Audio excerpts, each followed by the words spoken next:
Assalamualaikum warahmatullahi wabarakatuh. Perkenalkan, nama saya Rifki Salah Muhammad Sahi dari kelas semester 2A NPM 7420122050. Di sini saya akan mereview kembali mata kuliah Hukum Pidana pada pertemuan ke-12 dengan dosen pengampu yaitu Profesor Dr. Hajaheni Nuraini SHMH dan asisten dosen Dr. Muhammad Rendi Aridayandi SHMH.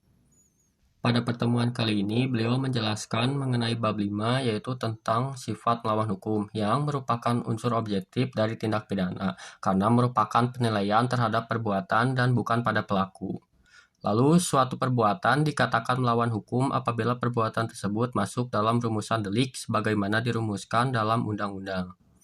Yang selanjutnya, perbuatan yang memenuhi rumusan dalam undang-undang tersebut tidak selalu bersifat melawan hukum, sebab mungkin ada hal yang dapat menghilangkan sifat melawan hukum perbuatan tersebut. Lalu di sini ada contohnya, yaitu di negeri Belanda dalam Arrest Hoge Road pada tanggal 20 Februari tahun 1933 di kota Huizhou mengenai dokter hewan. Lalu contoh keduanya yaitu di Indonesia, putusan Mari pada bulan Januari 1966 dengan kasus Markus Effendi. Selanjutnya yaitu sifat melawan hukum, yang terdiri dari yang pertama melawan hukum formil, yaitu perbuatan itu dapat bersifat melawan hukum apabila dirumuskan sebagai tindak pidana dalam undang-undang dan diberikan sanksi. Sifat melawan hukum dapat dihapus apabila diatur berdasarkan undang-undang. Jadi, melawan hukum sama dengan bertentangan dengan undang-undang tertulis.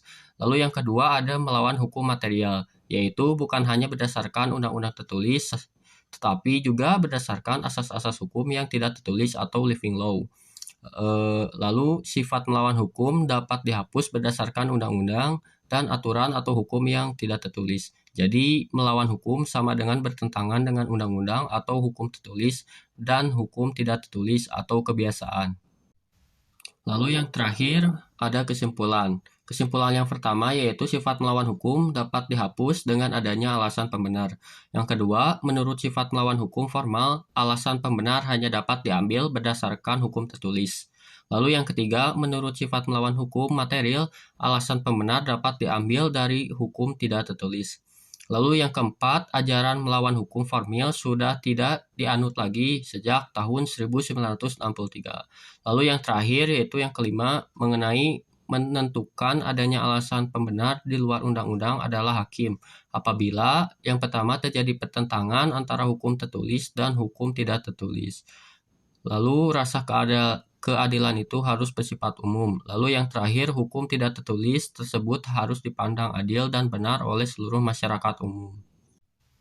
Cukup sekian review mata kuliah Hukum Pidana pada pertemuan kali ini. Kurang lebihnya mohon dimaafkan. Wabillahi taufiq wal hidayah. Wassalamualaikum warahmatullahi wabarakatuh.